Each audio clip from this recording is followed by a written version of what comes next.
Top quality और consistent performance के लिए सिर्फ सिल्वर पंप। टॉप क्वालिटी और कंसिस्टेंट परफॉर्मेंस के लिए सिर्फ सिल्वर पंप, नाम याद रखना।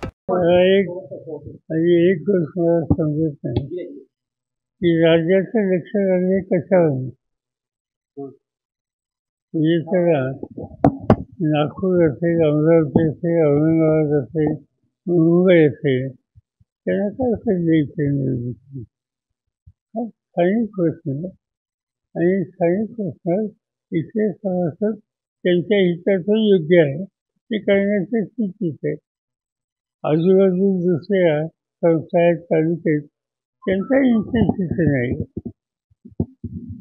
एकंदरीत आपण बघितलं की लोकसभेनंतर आपण आता आपल्या पक्षाचे देखील 20 उमेदवार या निवडणुकीत उभे ठाकले. असं आहे की पक्ष चालवताना कार्यकर्त्यांची इच्छा आहे. आम्हाला इथे एकंदरीत वारकाईनं माहिती आहे. याच्यात आमची फार टोकाची भूमिका घ्यायची अजिबात इच्छा नव्हती, नाही यावेळी.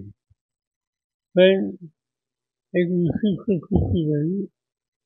सुदैव लोकांना बरोबर घ्यायचा दृष्टिकोन ठेवला असता तर कदाचित ही वेळ आली नसती.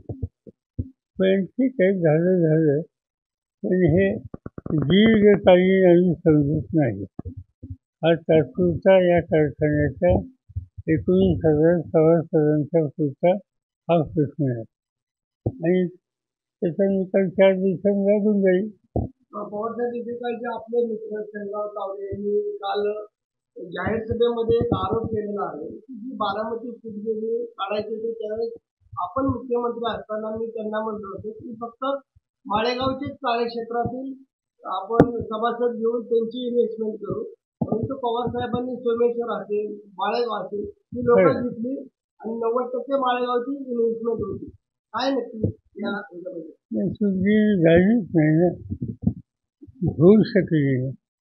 आणि गंमत अशी आहे की उदाहरणार्थ साखर कारखाना ज्या कार्यक्षेत्रात ऊस आहे त्यांना तिथे घेतायचं.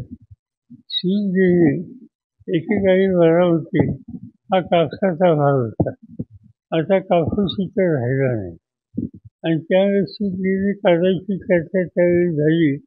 त्या सर्व तालुक्याला बरोबर घ्यावं असं लोकांची इच्छा होती. पण आम्ही त्याचा अभ्यास केला आणि कापूस असल्याशिवाय सूत गिरणी यशस्वी होणार नाही या निष्कर्षाला आलो आणि आम्ही हा प्रोजेक्ट सोडून दिला. आमच्याशी संवाद साधण्याचा पवारसाहेबांचा पहिल्यांदा प्रयत्न केला, परंतु पंतप्रधान नरेंद्र मोदी आणि देवेंद्र फडणवीस यांना वाईट वाटलं असता आम्ही संघर्ष केलं. ठीक आहे, हे खरं त्यांच्याशी बोलणं झालं होतं काही लोकांचं, पण त्यांना अडचण होती आणि त्यावेळेला आम्ही काही ताणलं नाही. या निवडणुकीमध्ये आरोप मोठ्यावर खूप बोलले जातात. माहीत आहे मी काय इतकं काही बघत नाही या निवडणुकीकडे. मी आता पुण्यात चाललो आहे, उद्या परत इथं माझे दुसरे कार्यक्रम आहेत. त्या AIच्या संबंधित एक आंतरराष्ट्रीय पातळीचं वर्कशॉप उद्या इथं आहे. अमेरिकेवरून लोक येणार आहेत. माझं लक्ष त्याच्याच आहे, त्या बाकीच्या निवडणुकीत इथं नाही.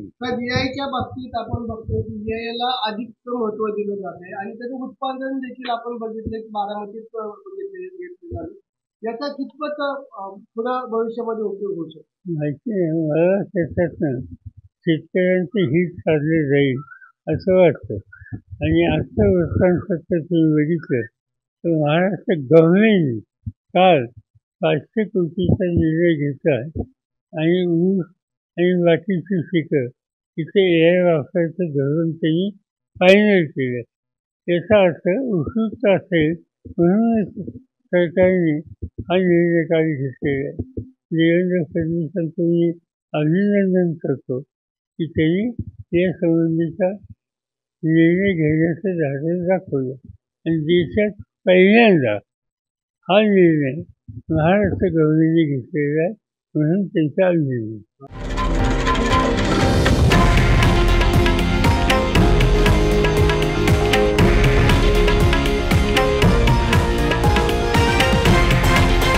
हे आहे देशातील नंबर 1 न्यूज नेटवर्क आणि आपण पाहत आहात TV9 मराठी, एकमेव.